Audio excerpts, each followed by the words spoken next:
Hi everyone, and welcome back to Make It Happen today. So if you are an avid follower of mine, then you'll notice there's been no episode for a couple of weeks. I am really sorry to leave you hanging. I didn't expect to be gone for 2 weeks, honestly, but I did have surgery 2 weeks ago and just did not plan, frankly. I thought I would be okay to record after surgery and I just wasn't. So it's been a long 2 weeks. I've been thinking about you all and I'm very sorry. But we're back now, back to regular episodes. So thank you for bearing with me while I've been gone. So with that in mind, I thought today's episode, we could talk about how to ask for help. If you are anything like me, I don't like asking for help. I am fiercely independent. I like to stand on my own 2 feet. I don't like to inconvenience people. I don't like to put on people. It's something that we have inside of a lot of us. And I think that's something that is important to discuss and think about as well. And think about how can we overcome that?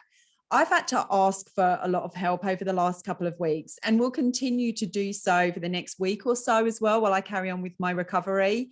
And it's really weird. Honestly, it's a really weird thing to think about. I haven't been able to drive for 2 weeks. So I have no choice. If I want to go somewhere, someone has to drive me. I'm not allowed to lift boxes or anything like that. So deliveries turn up, laundry. I'm not even allowed to pick up the kettle. I mean, it's a lot. So I'm having to ask for cups of tea. And it's really weird. So I wanted to talk about it because I'm sure that whilst you may not have had surgery, you may sometimes need to ask for help for various reasons. Maybe it's a childcare situation. Maybe you need to borrow money. Maybe you need some help in your business. There's always a time that we need to ask for help. But there are legitimate reasons that we don't. So 4 of the main reasons is we think that it eats away at our ego.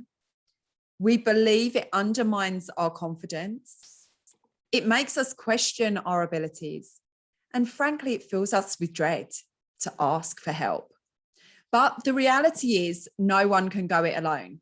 Not even me, who most of the time I think that I'm superwoman and I don't need anybody. But the reality is we can't go it alone all of the time. So learning how to ask for help is one of the greatest skills that you can develop. And new research shows that asking for and getting help is a lot easier and less daunting than it seems. So why is asking for help so hard? And the primary reason is fear. We fear that we'll be turned down, we'll be laughed at, we might be considered as a fraud. And honestly, these fears are not true. It's not true. If you think about it, it's not. Why would we ever be thought of as a fraud? What, because we needed help to drive somewhere? It's a legitimate reason. I am not physically able to drive. Please, can you help me? Or I am overwhelmed with my laundry. I'm a new mom. I've got laundry coming out of my ears.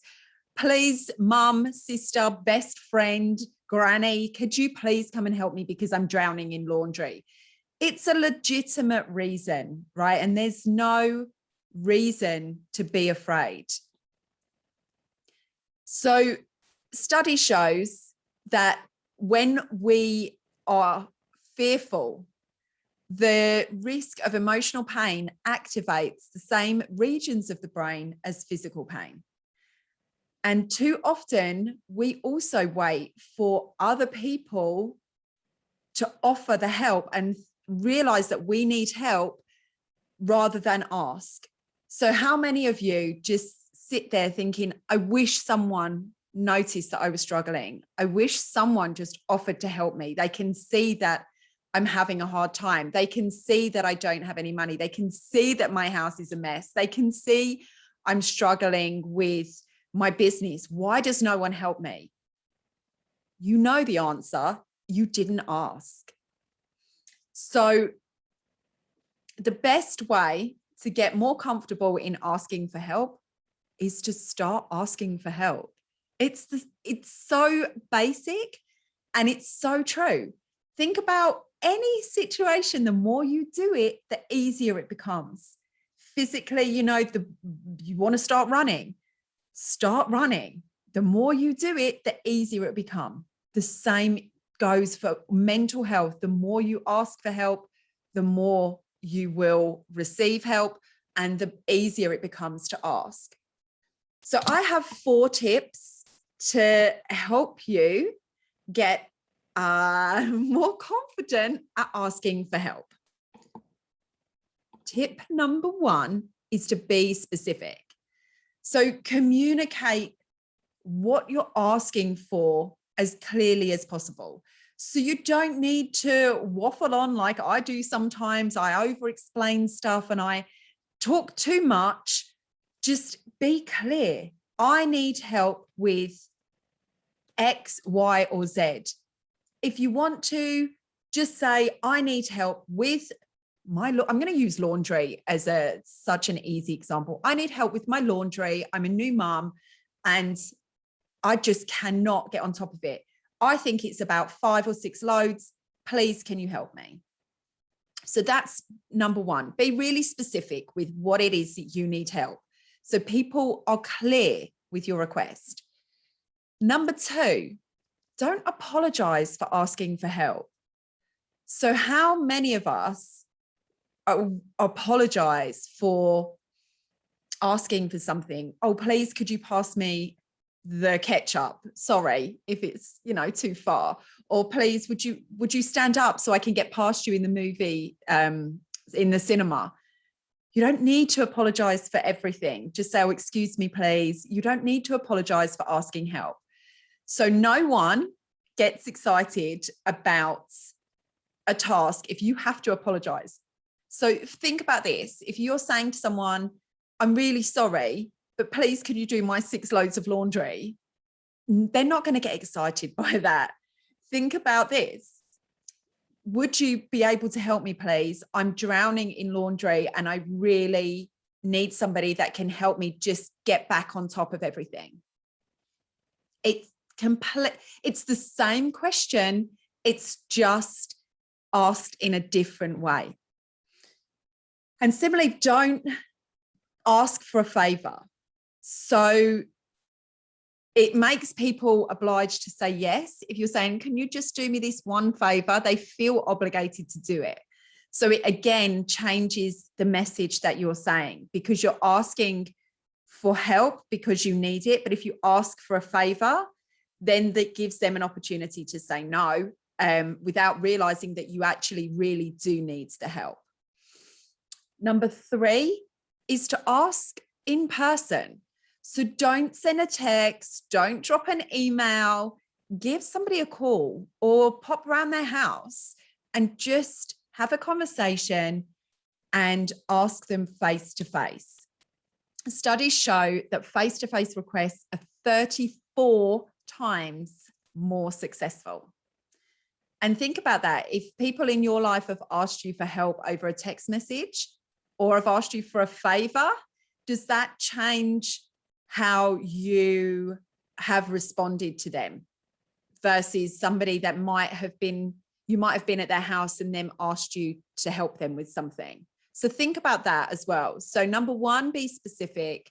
Number 2, don't apologize. And number 3, make sure it's personal. Make sure it's face to face. And finally, don't emphasize that you're going to reciprocate the offer of help. So we tend to think that to ask for help, you really have to give help in return. You think that it's going to make it better. It's going to make it an easier, like soften the blow is what I'm looking for. So people don't necessarily need that back. They feel like that's a bit more of a transaction. So you do this for me, I'll do this for you. You don't need to do that. So just if you have been very clear in what you need and why you need it, and you've asked in person, you don't need to offer something back. If somebody asks for something, that's a different situation, but you don't need to offer to reciprocate the need for help. And people don't like being indebted to others. So they're more likely to help you if you show genuine appreciation for their aid rather than, trying to soften the deal by doing something in return. So those are my 4 tips of asking for help. And I really do believe in everything that all of the tips that I have said. I am one for asking for help now. And it was really hard at the start, and I do feel guilty when I ask for help. But the reality is, if people don't want to help you, they're going to say no. So you need to think about that. And also think perhaps about the type of person that you're asking. So if if there's something very specific, think about who is the best person suited to asking. So if you need your hair washing because you've broken your arm, perhaps your dad is not the right person, but your mum is. Or if you need help in the garden because you bought a house and it's a jungle and, your mum's working full time, whereas your sister perhaps is a stay-at-home mum, but her kids are at school, then maybe you could ask your sister to help because your mum's working full time. So just think about what it is, what you need help with, and think about the person that you're going to ask as well. So those are my top tips. It was short and sweet today. So just getting back into the swing of things. I would love to hear if you have any tips on asking for help. If you do resonate with any of the suggestions that I had today, if any of that has worked for you, we would love to hear your stories. Share them with us on social media. And I will be back next week. I'm going to be planning some amazing guests for November and December. And thank you so much for bearing with me. I've really appreciated you coming on this journey with me over the last 6-10 months, maybe, of our podcast. And thank you for bearing with me for the 2 weeks that I've been gone. Talk to you next week.